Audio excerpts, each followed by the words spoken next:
Assalamualaikum warahmatullahi wabarakatuh. Perkenalkan, nama saya Sabita Zulfa Ashila. NIM saya itu 2504220037 dari program studi Statistika dan Sains Data. Di sini saya akan menjelaskan tentang machine learning. Saya mengambil data yaitu heart disease atau penyakit jantung. Di sini studi case saya heart disease. Saya ambil dari data MCU. Ini adalah data yang sudah di cleaning. Ini adalah hasil data yang sudah di cleaning, missing value-nya. Kemudian goal saya di sini, tujuan saya itu untuk memprediksi apakah ada pasien yang memiliki penyakit jantung atau tidak. Kemudian yang kedua itu untuk melihat perbandingan pasien berdasarkan jenis kelamin dan usianya. Kemudian di sini variabel target saya itu keberadaan penyakitnya itu jika 0 itu sama dengan tidak ada penyakit, dan jika 1 sampai 4 itu artinya ada penyakit.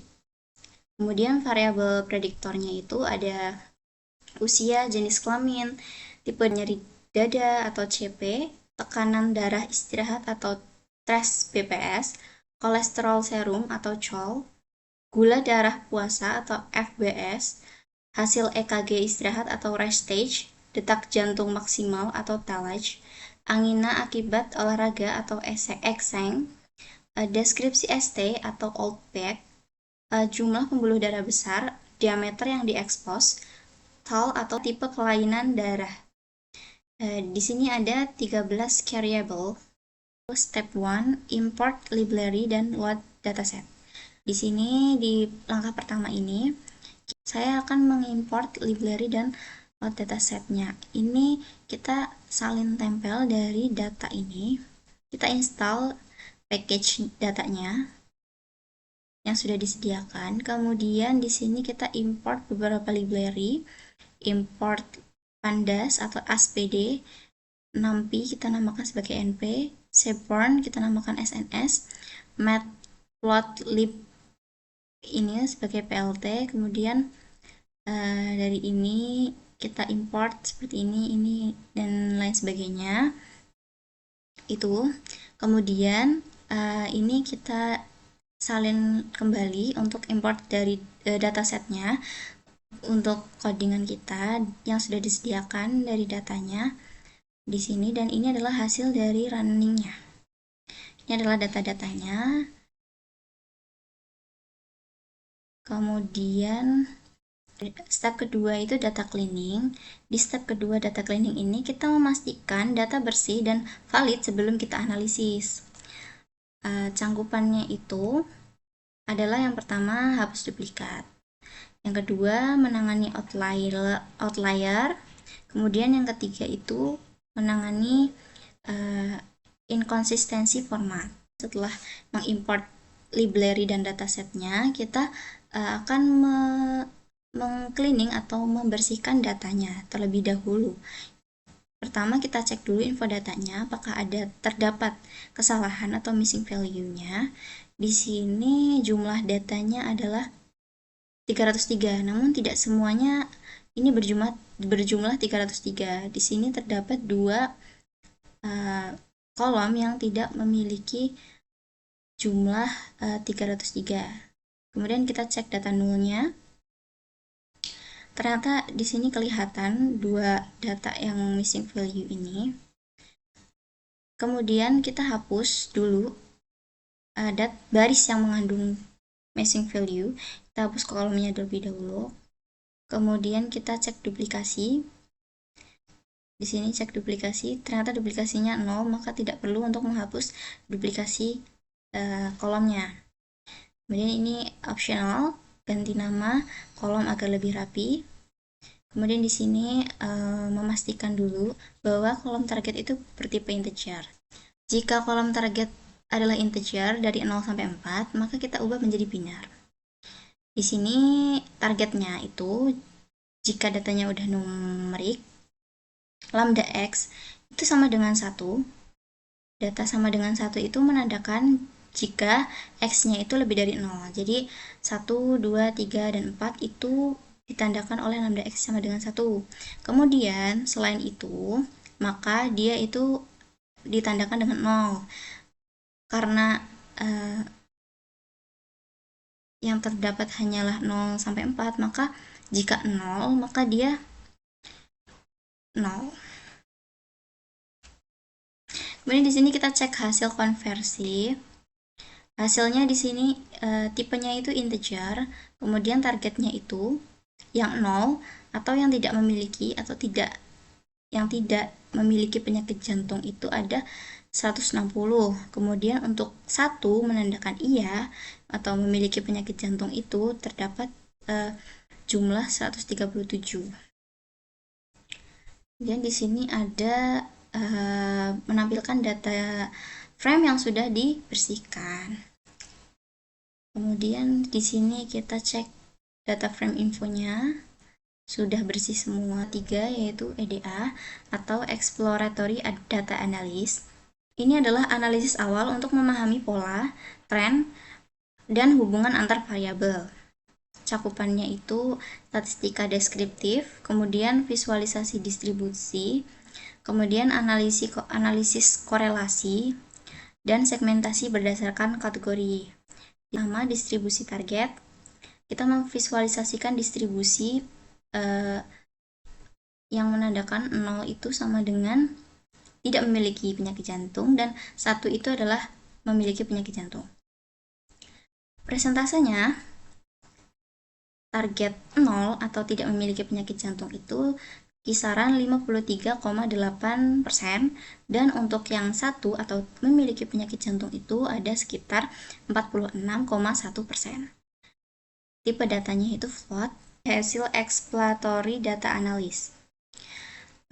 Untuk yang pertama, di sini saya ingin mengetahui jumlah pasien yang mempunyai penyakit jantung dan tidak punya penyakit jantung. Yang tidak mempunyai penyakit jantung itu memiliki persentase yang lebih tinggi daripada yang memiliki penyakit jantung. Namun, tidak begitu besar selisihnya. Jadi sekitar 54% pasien tidak memiliki penyakit jantung dan sekitar 46% pasien memiliki penyakit jantung. Di sini insight-nya, distribusi target relatif seimbang antara pasien yang memiliki dan tidak memiliki penyakit jantung. Hal ini menunjukkan bahwa dataset tidak terlalu timpang, sehingga model prediksi tidak perlu penanganan khusus terhadap ketidakseimbangan kelas. Namun, di sini hampir separuh pasien dalam data ini terdiagnosis penyakit jantung. Hal ini mengindikasi bahwa pasien penyakit jantung merupakan masalah kesehatan yang cukup umum dan perlu perhatian khusus dalam pencegahannya maupun pengobatannya. Yang kedua, kita mau data frame di kolom seks atau jenis kelamin. Di sini kita replace dulu kalau yang 1 itu sama dengan laki-laki dan yang 0 itu sama dengan perempuan. Perbandingan berdasarkan jenis kelaminnya. Kita buat dulu coding untuk proporsi penyakit jantung berdasarkan jenis kelamin. Di sini kita membandingkan antar jenis kelamin yang memiliki penyakit jantung. Di sini terlihat bahwa yang laki-laki jauh lebih tinggi daripada yang perempuan. Insight-nya ada gender gap antara pasien yang memiliki penyakit jantung. Dalam hal ini menunjukkan bahwa jenis kelamin merupakan salah satu faktor penting dalam risiko penyakit jantung. Sementara itu, wanita memiliki perlindungan alami sebelum menopause berkat hormon estrogen yang membantu menjaga kesehatan jantung. Program pencegahan dan edukasi kesehatan jantung perlu difokuskan kepada laki-laki usia produktif sekaligus tetap meningkatkan kesadaran bagi perempuan yang memiliki yang terhadap resiko penyakit jantung setelah menopause. Kemudian distribusi usia berdasarkan dengan target.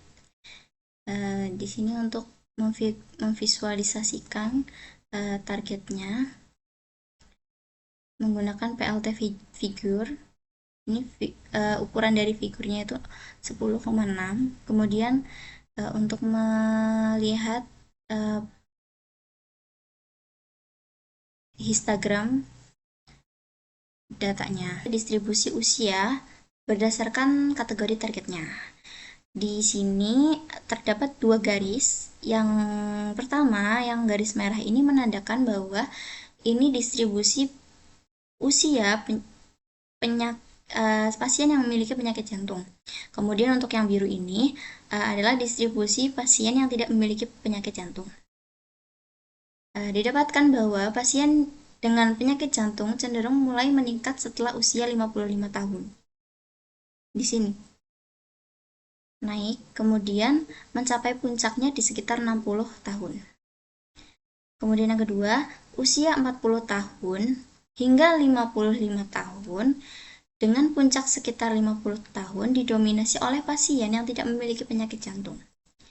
Insight-nya, semakin tua seseorang, maka semakin besar kemungkinan memiliki penyakit jantung, sehingga pencegahan sebaiknya dimulai lebih awal dengan gaya hidup yang sehat dan pemeriksaan rutin. Ada korelasi numerik, sama seperti tadi menggunakan figur size-nya itu 10,6. Kemudian di sini kita membuat heat map dengan data-data yang ada tadi. Ini adalah korelasi antar 13 variabel yang tadi. Korelasi numeriknya.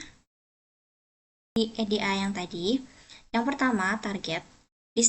Distribusi target relatif seimbang antara pasien yang memiliki dan tidak memiliki penyakit jantung.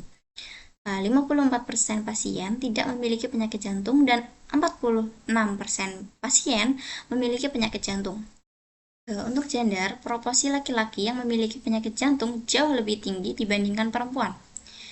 Untuk umur, penyakit jantung cenderung meningkat di usia lebih dari atau sama dengan 55 tahun dengan titik puncak sekitar 60 tahun.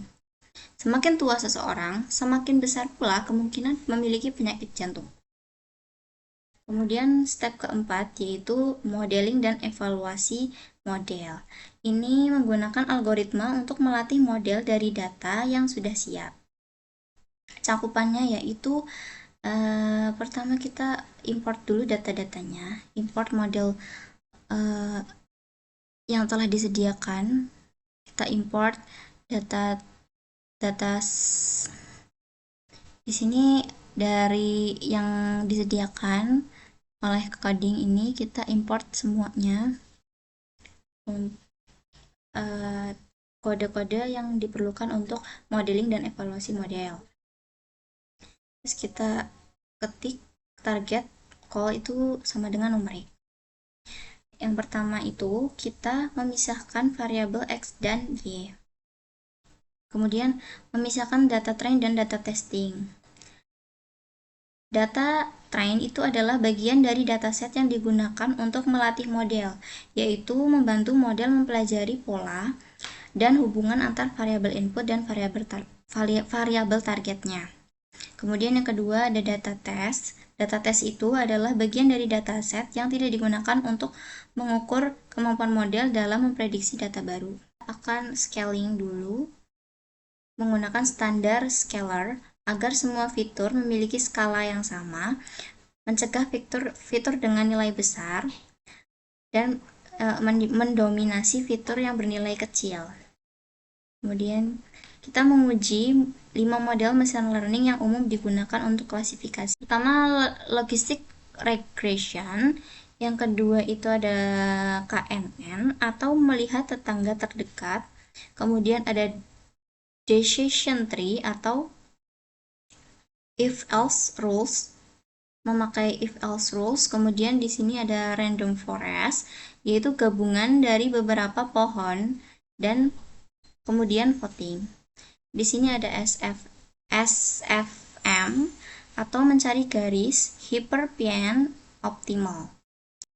Kemudian kita training dan evaluasi tiap modelnya. Model ini akan dilatih menggunakan data pelatihan dan diuji akurasinya pada data pengujiannya. Di sini itu dari model logistic regression akurasinya 0,833, kemudian confusion matrixnya itu 284622. Ini classification reportnya. Kemudian yang model KNN akurasinya tuh 0,8833. Kemudian confusion matrixnya itu 30, 2, 5, dan 23. Ini classification reportnya. Kemudian ini untuk model decision tree, akurasinya itu 0,85. Confusion matrixnya itu 29, 3, 6, dan 22. Classification report itu seperti ini. Kemudian model yang terakhir itu ada SFM. Akurasinya itu 0,85 dan confusion matrixnya itu 29, 3, 6, 22. Dan classification reportnya adalah seperti ini. Dia masuk ke confusion matrixnya. Ini penggambaran dari confusion matrix yang tadi. Ini untuk logistic regression, ini untuk KNN, ini untuk decision tree, dan ini untuk random forest-nya. Kemudian yang terakhir ada untuk SFM. Setelah pengujian, kita mendapatkan perbandingan akurasinya. Kita memvisualisasikan perbandingan akurasinya supaya lebih mudah dilihat dan lebih mudah kita ambil kesimpulan. Kesimpulan akhir dari modelingnya itu perbandingan akurasi antar model. Di sini ada model-model yang kita gunakan tadi. Grafik menunjukkan bahwa diagram menunjukkan bahwa KNN ini adalah model terbaik. Dari perbandingan model yang digunakan, model yang terbaik adalah model KNN atau K-Neighbors Classifier atau melihat tetangga terdekat. Jadi ini adalah model yang terbaik digunakan untuk modeling dan evaluasi dari data hard disease ini. Akurasi itu mencapai 88,33%. Jadi akurasi 88% ini berarti model kita dapat memprediksi dengan benar 88 dari 100 pasien apakah mereka mengidap atau tidak mengidap penyakit jantung. Kemudian model ini disimpan menggunakan Pickle sebagai base herd model PKL. Model ini nanti siap digunakan untuk memprediksi risiko penyakit jantung pada data pasien baru di masa depan. Sekian presentasi dari saya. Apabila ada kesalahan kata, saya mohon maaf. Terima kasih. Wassalamualaikum warahmatullahi wabarakatuh.